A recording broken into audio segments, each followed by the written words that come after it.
is Rosaline DeCosta from Goa. आज मैं आप सभी लोगों से कुछ फालतू की बकवास करने वाली हूँ And I don't know कि आप लोगों को मेरी बातें कितनी समझ में आने वाली है।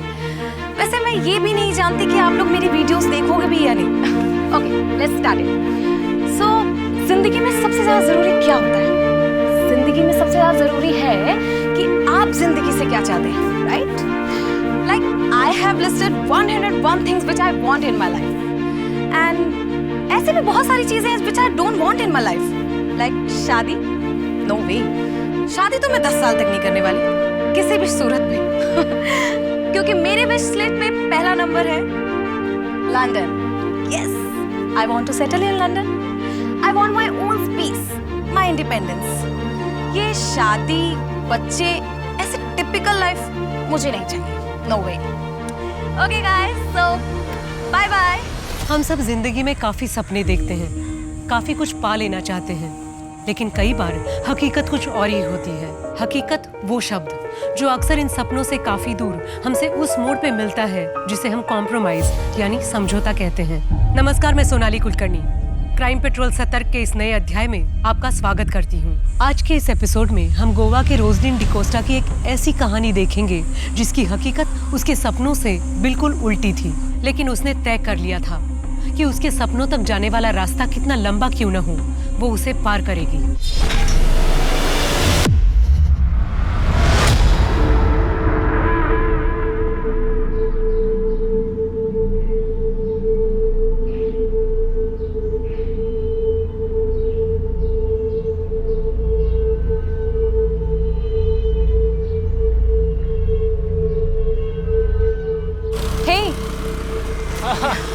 क्या सरप्राइज है? यहाँ क्यों बुलाया?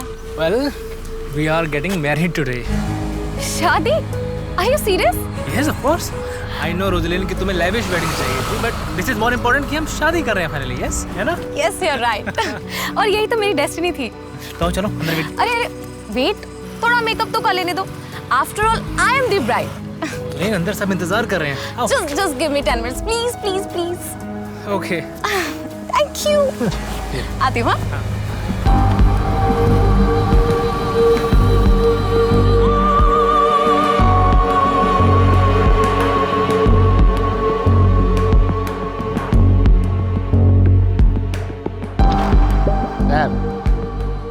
फादर आपको बुला रहे. ओके, मैं आ रहा हूँ 2 मिनट.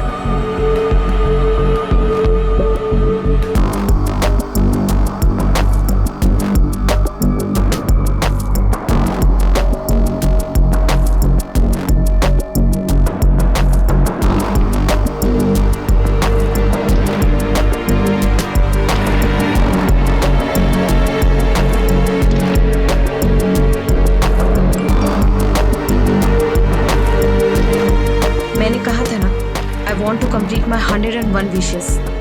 मेरे और मेरे सपनों के बीच और कोई नहीं आ सकता, कोई भी नहीं.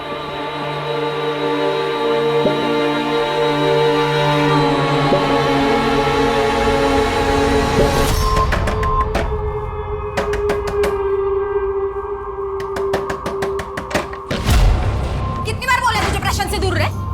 कितनी बार बोले प्रशांत से दूर रहे? बिजनेस ट्रिप में तुझे साथ में सुला था, इसका मतलब ये नहीं कि वो तुझसे शादी कर लेगा. तेरी नजर ना सिर्फ प्रशांत के पैसे और प्रॉपर्टी पे. पहले जाकर ना अपने पति को कंट्रोल में कर. अगर आज मैं चर्च से भागी नहीं होती ना, तेरे घर में तीसरे कमरे में मैं बैठी होती. समझ में आया ना तुझे?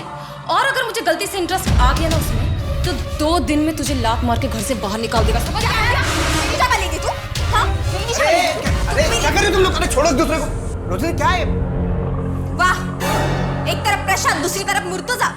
और कितने को कहाँ फंसा के रखा है? हाँ, और कितने आशिक है तेरे? माइंड योर टंग, वरना जबान खींच लोगे मैं तेरी. समझी? Mind your language. अगर मुझे अगली बार तेरे और प्रशांत के बारे में कुछ पता चला ना, तो याद रख, जिंदा लटका दूं.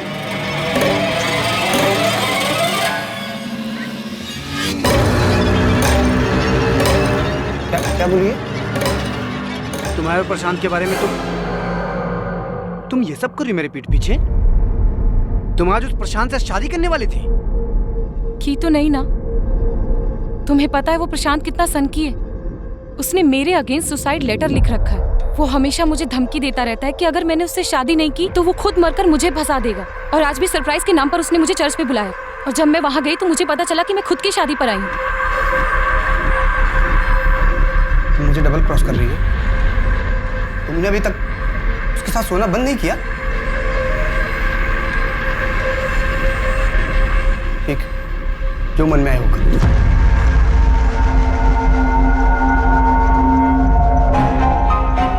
हेलो मम्मी, फरिया से बात कराना, कुछ ठीक नहीं लग रहा है। कौन बोल रहा है? अरे मम्मी, आपकी बेटी रोजलिन। मेरी बेटी का नाम तो फरिया है और वो इस वक्त मार्केट गई है। अरे मम्मी, मेरी बात तो सुनो। रोजलिन, फरिया से बोलना कि रोजलिन का कॉल आया था। दोबारा फोन मत करना।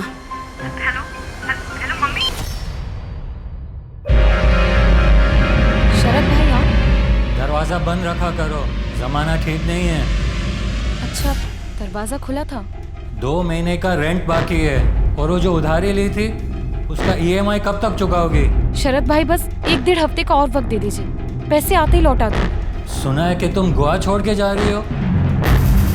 हाँ, लेकिन आप टेंशन मत लीजिए, मैं आपके पैसे देकर जाऊंगी। मुझे किस बात की टेंशन है?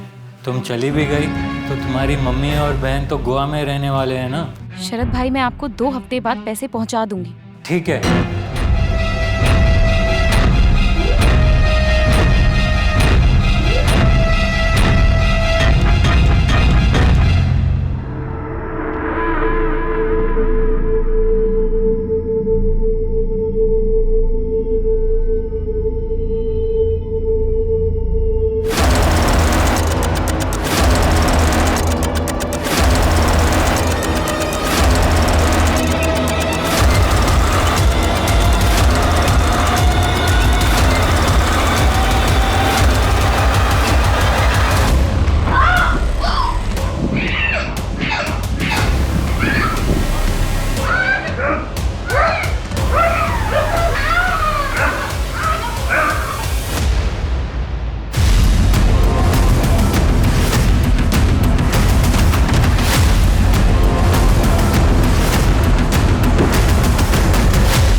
घर सर्च करो। सर, विक्टिम का नाम रोजलिन डिकोस्टा है। ये एक टूर एंड ट्रैवल कंपनी में काम करती है।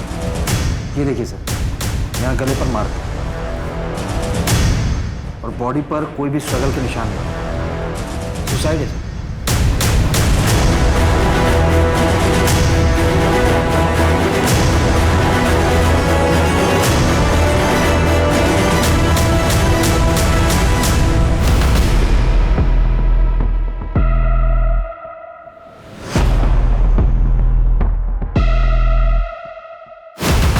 कोई फाउल प्ले?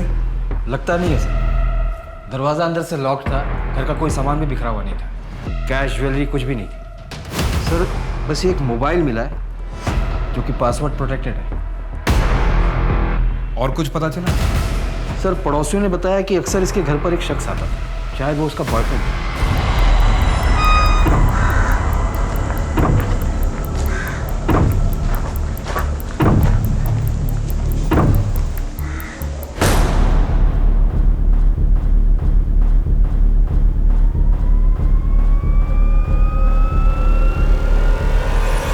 पड़ोसियों ने भी बताया कि उस शख्स को 2 हफ्ते पहले यहाँ देखा गया था और वो अकेला ही है जो अक्सर यहाँ पर आया जाया करता था। सर, बॉडी को देखकर तो लगता है कि सुसाइड के हुए बहुत दिन हो गए।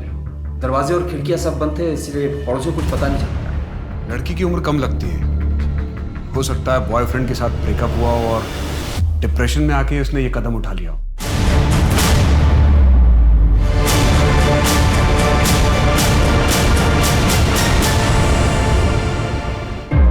यही स्टूल सुसाइड के लिए इस्तेमाल हुआ?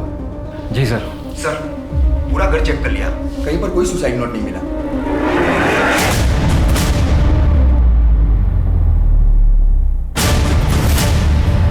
सर, ये तो किसी टी शर्ट या शर्ट का बटन लगता है। बॉडी को पोस्टमार्टम के लिए भेज दो और ये बटन और विक्टिम का मोबाइल एनालिसिस के लिए भेजें। जी सर। सर रोजलिन डिकोस्टा को हमने पिछले महीने ही काम से निकाल दिया था। रीज़न? काम पर उसका ध्यान नहीं था इसलिए। जब आप उससे आखिरी बार मिले थे तब वो क्या डिस्टर्ब थी, जैसे सुसाइडल टेंडेंसी या बॉयफ्रेंड के साथ ब्रेकअप? सर वो हमारे ऑफिस में बस एक एम्प्लॉय थी, उसकी पर्सनल लाइफ के बारे में हम बिल्कुल नहीं जानते, तो आई एम सॉरी। हमें रोजलिन डिकोस्टा के बारे में सारी इन्फॉर्मेशन चाहिए, उसका एड्रेस और alternate contact details. Sure sir.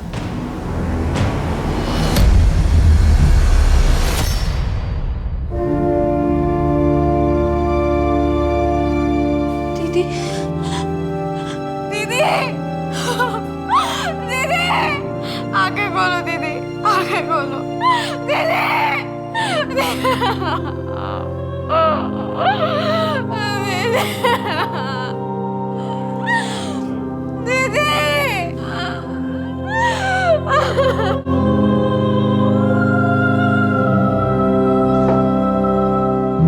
Sir मेरी मम्मी को अल्जाइमर है। दी काफी हफ्तों तक हमसे मिलने नहीं आ पाती थी और इसीलिए मम्मी भूल जाती थी कि उनकी दूसरी बेटी भी थी।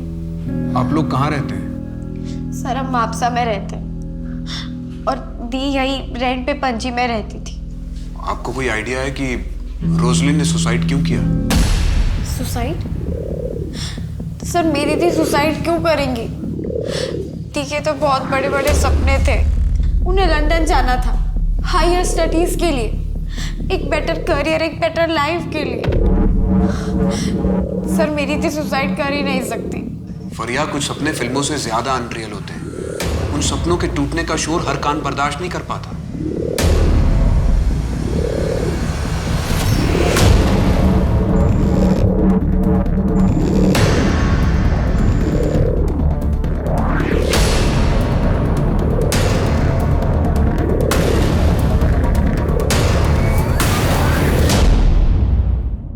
आओ तुम्हें अपना घर दिखाता हूँ। आओ, ये है रुबीना का कमरा, ये बच्चों का। तुम्हें अपना कमरा दिखाता हूँ। कम आओ, ये है हमारा कमरा। रुबीना को हम यहाँ से दूर ही रखेंगे। हाँ? कैसा लगा? बहुत अच्छा है। वाह। फिर 4 BHK कब लोगे? नहीं, फिर तीसरी भी तो आएगी ना। फिर 5 BHK ले लेना, फिर 6 BHK। मैं तो कहती हूँ ना एक विला ले लो, या फिर महल। वो पुराने जमाने में होता था ना 100-200 कमरे वाला, राजा प्रशांत और उनकी रानियां। प्रशांत, मैं निकलती हूँ, कल ऑफिस में मिलूंगी।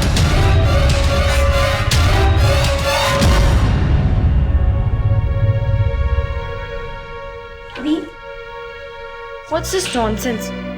वो आपको और अपनी पहली बीवी को एक साथ एक घर में रखना चाहता है। अरे आप वहाँ काम भी क्यों कर रही हैं? छोड़ दीजिए ना जॉब। फरिया, तू अभी बच्ची है, जिंदगी की प्रैक्टिकलिटी तुझे नहीं पता है। लाइफ में जीतने के लिए एक तरफ कॉम्प्रोमाइज करना ही पड़ता है, और लाइफ प्लानिंग से चलती है, कोई इमेजिनेशन से नहीं। दी ऐसे कॉम्प्रोमाइज से आप खुश हो? दी एक ही शहर में रहने के बावजूद हम कई हफ्तों तक, महीनों तक मिल नहीं पाते। और दी जरूरी थोड़ी है कि लाइफ में हमेशा कॉम्प्रोमाइज करना पड़े। प्लान्स चेंज भी तो हो सकते हैं ना। सर दी से 2 हफ्तों से मेरी बात नहीं हो पा रही थी, तो मुझे लगा कि शायद वो अपने बिजनेस ट्रिप में चली गई होंगी। लेकिन फिर उन्होंने मुझे फोन पे बताया कि वो नहीं जाएंगी, क्योंकि किसी ने उनको 25 लाख रुपए दिए थे। 25 लाख रुपए? किसने? कुछ नहीं, तुम्हें मिस कर रही थी। Love you, bye. अच्छा लव यू? हाँ, किससे बात हो रही थी? ओए मेरा फोन पहले मुझे बता, किससे आई लव यू बोलना चाह रहा था? नहीं, अरे नहीं, फोन मम्मा। अच्छा ओ बताओ ना। ओके बता रही हूँ। बहुत प्यार करता है मुझसे, बहुत जल्द मिलवाऊंगी भी तुझे उससे, ओके? लेकिन तब तक के लिए तो ये समझ ले कि तेरी दीदी बहुत जल्द लंदन में होगी। सच में? यस। लेकिन उससे पहले मुझे इंग्लिश एफिशिएंसी का टेस्ट देना होगा, वो मैं घर आने के बाद दे दूंगी। लेकिन उसके पहले मुझे एक कॉमन टेस्ट का फॉर्म भी भरना है। मतलब आप यही रहोगे? हाँ, लेकिन जब तक लंदन नहीं जाती तब तक कंपनी के कॉन्ट्रैक्ट की वजह से मैं इमीडिएटली जॉब नहीं छोड़ सकती। लेकिन उसके बाद